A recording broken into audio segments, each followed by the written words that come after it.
अस्सलाम वालेकुम। उम्मीद है आप सब खैरियत से होंगे। मैं योर इंस्ट्रक्टर मोहम्मद फ़रूख़ और आज हम बहुत ही इंपॉर्टेंट टॉपिक स्टार्ट करने वाले हैं जो कि आपके 10th क्लास का है।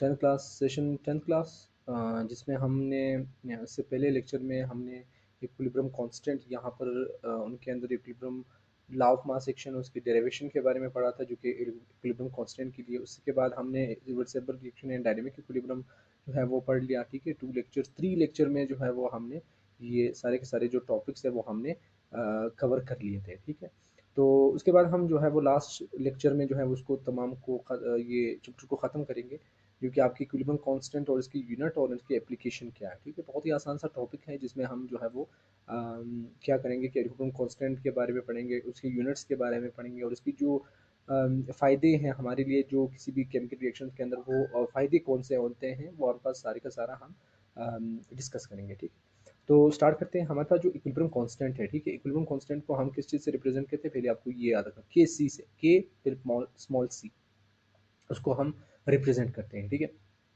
द इक्विलिब्रियम कांस्टेंट जो आपका इक्विलिब्रियम कांस्टेंट है जो कि आपके पास हमें किस चीज़ के बारे में बताता है, जो कि आपके पास रिएक्टेंट्स और प्रोडक्ट की जो तादाद है उनके डिफरेंस के उनके जो डिफरेंस है उनके बारे में जो है बताता है कि आपका रिएक्टेंट की तादाद कितनी है और आपके प्रोडक्ट की तादाद कितनी है, उनमें क्या फ़र्क है। ठीक है, कि रिएक्टेंट की तादाद ज़्यादा है या प्रोडक्ट की तादाद। Tell us the consistent of the different species of reactions.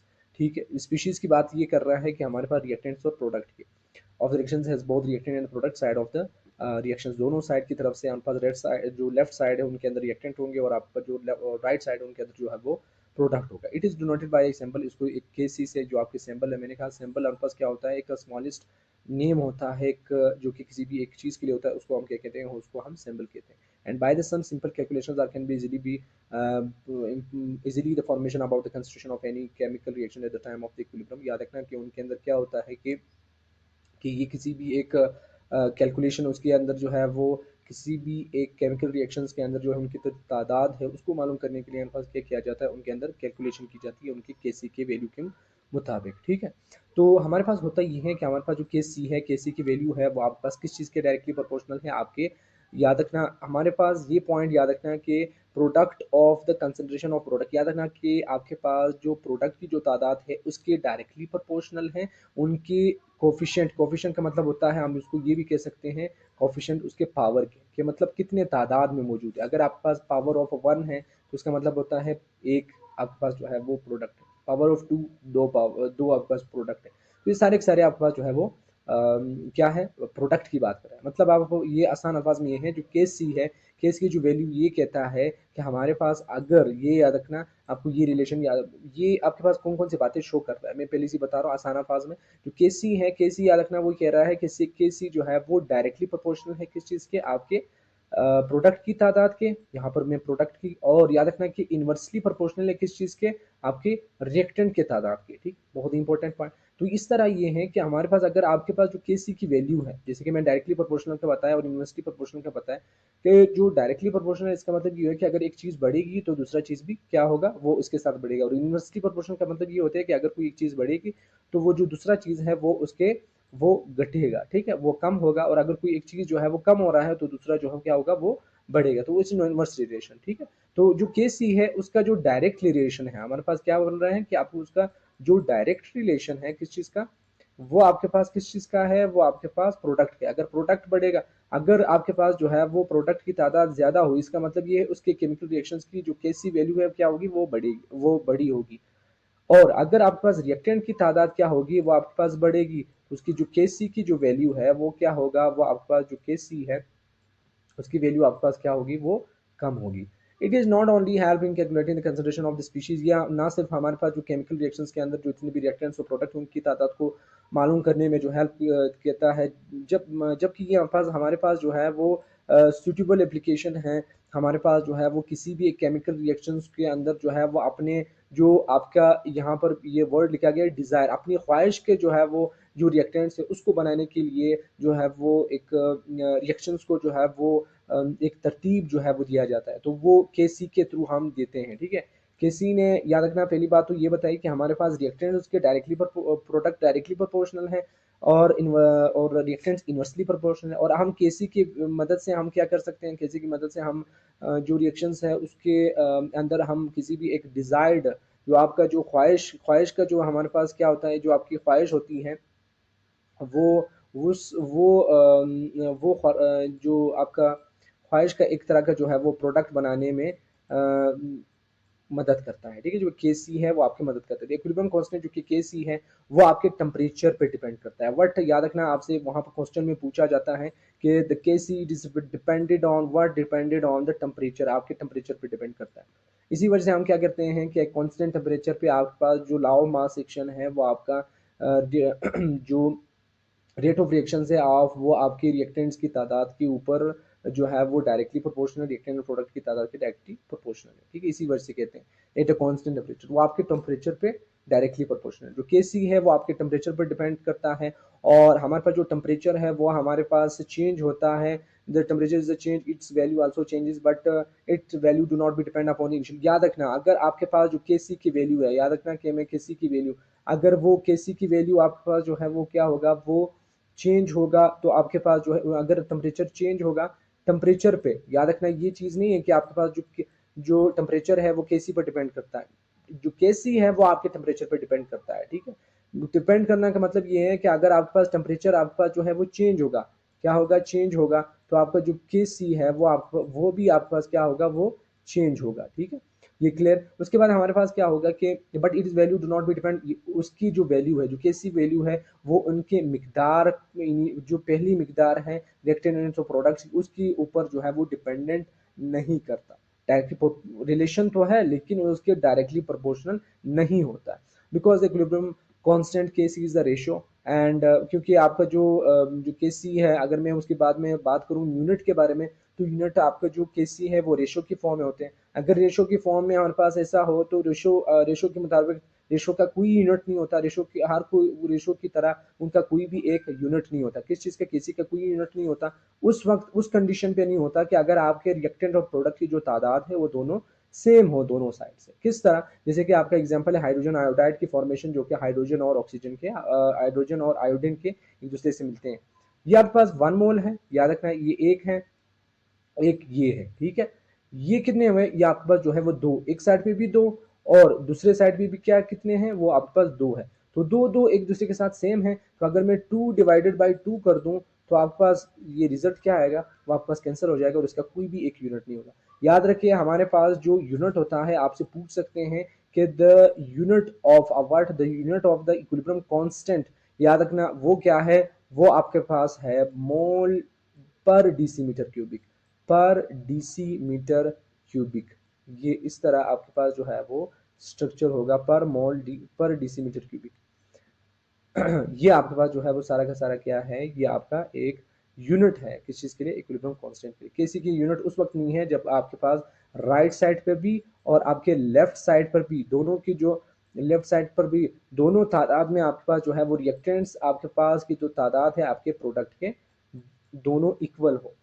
उसके बाद हम बात करते हैं कि हमारे पास अगर आपके पास नंबर ऑफ मोल रिएक्टेंट्स के और प्रोडक्ट के आपके पास इक्वल नहीं है, तब आपके पास उसके जो है वो यूनिट हमारे पास बनते हैं। तो कैसे ये यूनिट, कैसी हैज यूनिट, फॉर एग्जांपल जैसे कि आपके पास नाइट्रो नाइट्रो अमोनिया की फॉर्मेशन, अमोनिया की जो फॉर्मेशन है उसकी फॉर्मेशन के दौरान आपके पास जो है वो यहाँ पर एक नाइट्रोजन है, तीन है, कितने हुए, एक साइड पे आपके पास जो है वो कितने हैं, वो आप एक साइड पे आपके पास जो है वो चार हैं, और दूसरे साइड पे कितने हैं, वो आपके पास जो है वो दो है, ठीक है। तो जितने कंसंट्रेशन में आपकी उतनी इनके, फॉर एग्जाम्पल अगर मैं यहाँ पर H2 की बात कर रहा हूँ, ठीक है, या आपके पास ये पहले आपको क्या करना है, प्रोडक्ट लिखना है। उसका फार्मूला था क्या था, वो आपका उसका फार्मूला था क्या था, के सी इज इक्वल टू, आपके पास पहले आपको प्रोडक्ट लिखना है, ये याद रखना। गलत अगर आप पहले रिएक्टेंट लिखोगे तो ये आपका जो फार्मूला है वो आपके पास गलत होगा। उसका फार्मूला ये है कि पहले प्रोडक्ट आपको लिखना पड़ेगा, फिर उसके बाद आपके पास जो है वो रिएक्टेंट्स आपको जो है वो लिखने पड़ेंगे, ठीक है।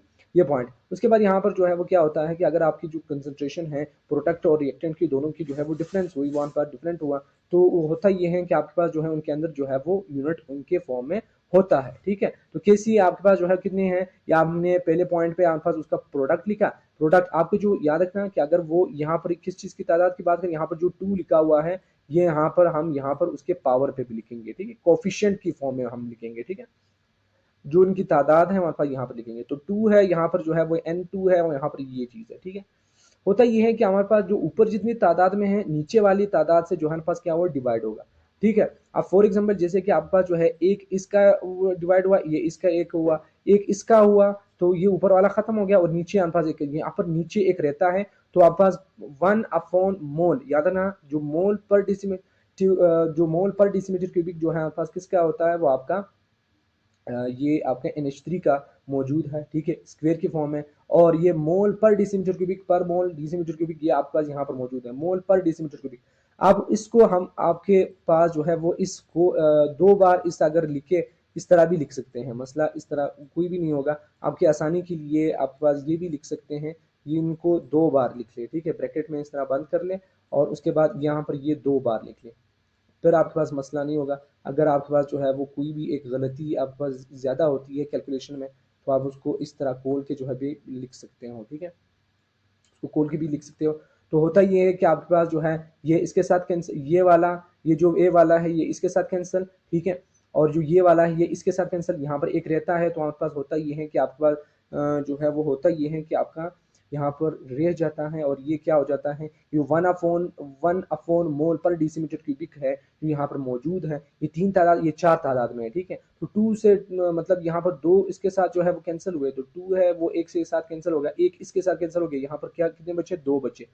तो आपका जो है वो ये वाला जो यहाँ पर है उसको माइनस में कन्वर्ट कर दो, ये वाला सारा का सारा जो है वो बच गया, ठीक है। एक बार फिर से रिपीट करते हैं। सबसे पहले होता ये है कि आपको क्या करना है, ये रिएक्शंस है, ठीक है, ये सारा का सारा जो है वो आपको रिएक्शन जो है वो लिखना है, ठीक है, ये सारा का सारा। इसमें क्या है, पहले आपको क्या करना है, केसी लिखना है। अगर आपको केसी में जो है वो कन्वर्ट करना चाहते हैं, उसका यूनिट केसी यूनिट, उसका रिवर्सिबल जो आपका इक्विलिब्रियम कांस्टेंट है उसके यूनिट को जो है वो निकालना चाहते हो, तो होता ये है कि आपको क्या करना पड़ेगा, आपके इनके अंदर जो यूनिट्स हैं वो पहले लिखने पड़ेंगे। आपने ये सारा का सारा यहाँ पर यूनिट्स लिख लिया, जैसे कि वहाँ पर जो केसी है, यहाँ पर लिखने के बाद इसके जो यहाँ पर लग रहा है, यहाँ पर जो है वो किसका है, यहाँ पर क्यूब की फॉर्म है, मतलब यहाँ पर ये मैं 3 लिख लिया, पावर ऑफ 3, और यहाँ पर मैं कह रहा हूँ कि पावर ऑफ 1, ठीक है।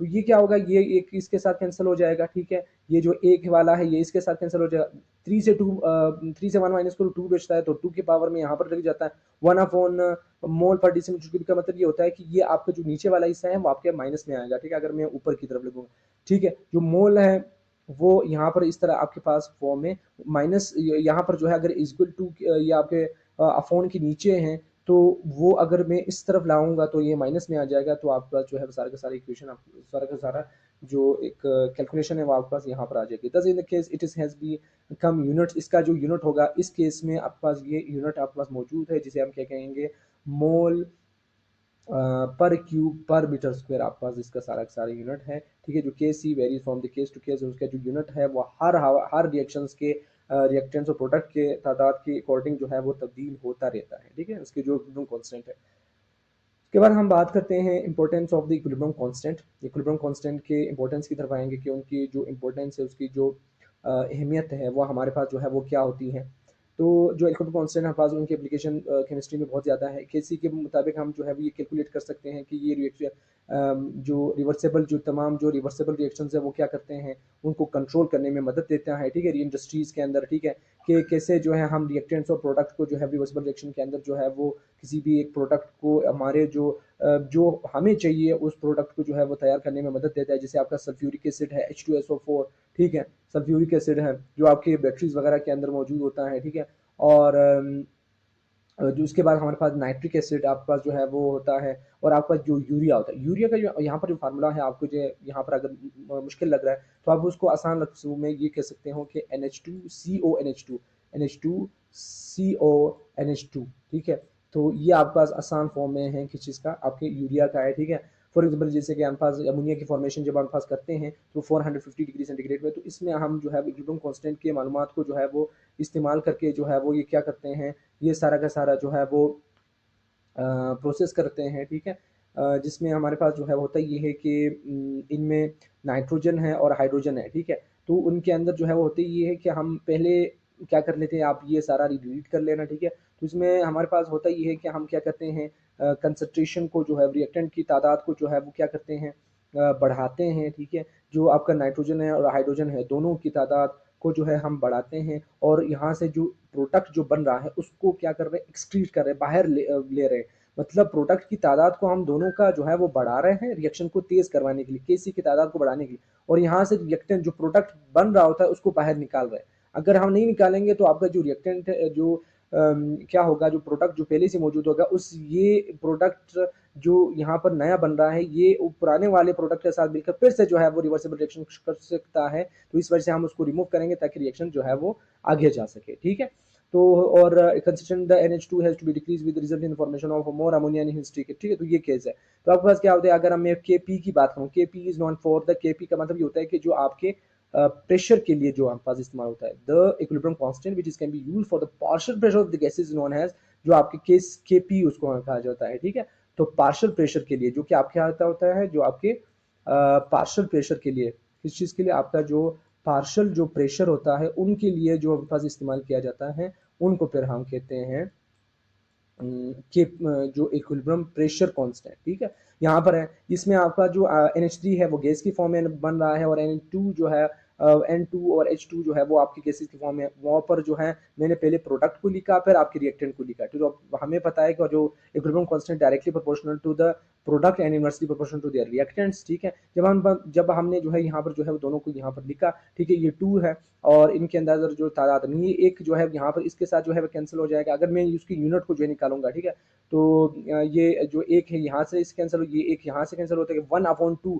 यानी वो 1 अपॉन ये मोल पर डेसीमीटर क्यूब का स्क्वायर जो है हमारे पास वो जाएगा। तो अगर मैं इसका यूनिट के बारे में बात करता हूँ, ठीक है, तो ये सारा का सारा हमारे पास यहाँ पर मौजूद है। उसके बाद हमारे पास जो किसी भी एक NH3 जो आपका जो फॉर एग्जांपल अगर मैं CH3 इसकी जो प्रोडक्ट है, ये आपका जो प्रोडक्ट है अमोनिया, जो अमोनिया की तादाद को हमारे पास अगर मैं बढ़ाना चाहता हूँ तो मैं क्या करूँगा, जो Kp वैल्यू, Kp क्या है, हैज कांस्टेंट वैल्यू, हमारे पास ये कांस्टेंट वैल्यू, इसमें मैं करूँगा क्या, मैं आपका जो प्रोडक्ट है वो क्या करूँगा, उनको जो है वो बाहर निकालूंगा। क्यों, क्योंकि बाहर निकालने का जो मकसद है वो ये है कि वो जो पुराना जो प्रोडक्ट है जो कि आपके पास जो है वो पहले से बना हुआ है, वो नए प्रोडक्ट जब बनता है तो वो इसके साथ रिएक्ट ना करे। ठीक है, फिर से जो है रिवर्सिबल रिएक्शन ना हो, इस वजह से जब हम उनको निकालेंगे और आपके पास जो नाइट्रोजन है और आपका जो हाइड्रोजन है उनकी कंसंट्रेशन को जो है ज्यादा करेंगे तो आपका जो रिएक्शन है वो आपके पास तेज होगा और उसकी जो Kp वैल्यू है वो बढ़ेगी। Kc is also used to predict the reaction. उसके Kc हमारे पास किसी भी रिएक्शंस के डायरेक्शन को भी बता सकता है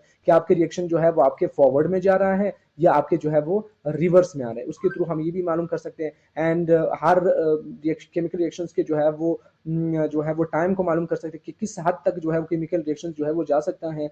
ठीक है, ये मालूम कर सकते हैं। ठीक है, और जो आपका जो इक्विलिब्रियम कांस्टेंट है उसको जो है वो is non which is done experimentally. अगर आपको जो है उनकी वैल्यू जो है किसी भी एक एक्सपेरिमेंट की मालूम है तो आप उसके रिएक्शंस के जो है वो बारे में एक्सपेरिमेंटली तौर पे जो है वो सारा का सारा जो है चीज़ें जो है वो मालूम कर सकते हो। जैसे कि हमारे पास जो Kc की वैल्यू अगर किसी भी रिएक्शन के लिए अंदर जो है वो ज़्यादा है, इसका मतलब ये है कि उनके अंदर जो रेट ऑफ जो रिएक्शन की जो पोटेंसी वो ज़्यादा है और इनके अंदर जो प्रोडक्ट की जो तादाद है वो आपके पास क्या है, वो आपके पास ज़्यादा है। ठीक है, eight the time of equilibrium which make the Kc अगर आपके पास जो है वो Kc के जो Kc है अगर इसकी वैल्यू आपके पास बढ़ी तो उसका मतलब ये है कि आपके पास जो है there is a large amount of a product. ठीक है, तो उसका मतलब ये है कि there are large amount of product. ठीक है, ये आपके पास प्रोडक्ट भी ज़्यादा होगा। अगर आप प्रोडक्ट कम होगा, रिएक्टेंट ज़्यादा होंगे तो आपका जो Kc की वैल्यू आपके पास क्या होगी, वो आपके पास बहुत ही कम होगी और रिएक्शन जो है वो आपके पास रुकने के करीब है। ये नॉलेज हमारे पास जो इक्विलिब्रियम कांस्टेंट का है ये हमारे पास बहुत इंपॉर्टेंट है। किसी भी चीज़ को जो है वो कैलकुलेट करना और या ना कि प्रोडक्ट की जो तादाद है उसको बढ़ाना। ठीक है, और इंडस्ट्रीज़ के जो है वो इंडस्ट्री के अंदर डिफरेंट कंपाउंड को बनाना, जैसे आप सल्फ्यूरिक एसिड है, बाइनाइट्रेट है, यूरिया है, उसको तमाम केमिकल रिएक्शंस को जो है वो बनाना रिवर्सिबल तरीके के को देख के इस तमाम केसेस में हमारे पास जो जितने भी उनके फ़वायद हैं हमारे पास उनके अंदर जो है वो एक आसान सा रूल है जो कि साइंस के अकॉर्डिंग है। ये क्या करते हैं, ये तमाम ये जो इनकी जो यील्ड है उनको ज़्यादा करते हैं, जो जिससे वो बनते हैं, मतलब उसकी रिएक्टेंट को ज़्यादा करते हैं। Of this reactions up to a great extent enhance the expansion of the preparations exercises has which of the, याद रखना इसी की वजह से जो आपका इक्विलिब्रियम कांस्टेंट है, इसी की वजह से हमारे पास क्या होता है कि आपके जो टाइम बचता है और वो जो रेट ऑफ रिएक्शन है जो कि सालों जो है वो जो पहले आपका सालों का सालों जो है वो कोई भी केमिकल रिएक्शंस को जो है वो रुकना पड़ता है था, अब वो हम कुछ ही जो है वो वक्त में कुछ ही घंटों में जो है वो कोई भी रिएक्शन कर सकते हैं। The value of cases also help in calculating the effect of changing the condition upon the chemical reaction and hence the yield of the chemical reaction can be controlled। हम इसी के थ्रू हम chemical reaction को जो है वो reversible reaction को हम क्या कर सकते हैं, कंट्रोल कर सकते हैं, और इसी के थ्रू हम जो है क्या कर सकते हैं, एक रिएक्टेंट्स को प्रोडक्ट में, प्रोडक्ट को रिएक्टेंट्स में हमारे डिजायर जो हमें चाहिए होता है उस प्रोडक्ट को जो है अचीव करने में मदद है। Right out the balance chemical reaction and equilibrium constant expression for, याद रखना आपको जो है इसके अंदर ये जो तमाम एक्सरसाइजेज है उसको क्या करना है, सबसे पहले उसको बैलेंस करना है, बैलेंस करने के बाद आपको क्या करना है, बैलेंस पहले आपको उनकी बैलेंस केमिकल इक्वेशन बनानी है, ठीक है। बैलेंस केमिकल इक्वेशन बनाने के बाद आपको क्या करना है, उसके अंदर ये करना है कि उनके लिए कैसी इनके लिए यूनिट्स निकालने हैं, ठीक है। और इसके लिए क्या करना है, आपके पास जो है वो एक लॉ ऑफ मास एक्शन के थ्रू जो है उनकी डेरिवेशन करवानी है, आसान सा है, ठीक है। आपका सारा का सारा जो है वो यहाँ पर जो चैप्टर है जो आपकी इक्विलिब्रियम कांस्टेंट है वो सारा का सारा वेंड अप मैंने करवा दिया, ठीक है। उम्मीद है आपको जो है वो लेक्चर जो है वो समझ आ चुका होगा, और बहुत ही मज़े का जो लेक्चर था, बहुत ही कंसेप्चुअल था, ठीक है। तो इसके बाद हम जो है वो इसके चैप्टर्स को जो है वो चैप्टर के जो जितने भी एक्सरसाइजेज है उसको कंप्लीट करने की कोशिश करेंगे, ठीक है। अगर आपको जो है वीडियो पसंद आए हो तो लाइक करें, सब्सक्राइब करें, शेयर करें अपने दोस्तों के साथ, और उसके बाद हम जो है वो सेकंड चैप्टर की तरफ जाएंगे जिसका नाम है एसिड बेस। तो मिलते हैं अगले वीडियो में, अल्लाह हाफ़िज़, तब तक के लिए अपना ख्याल रखें।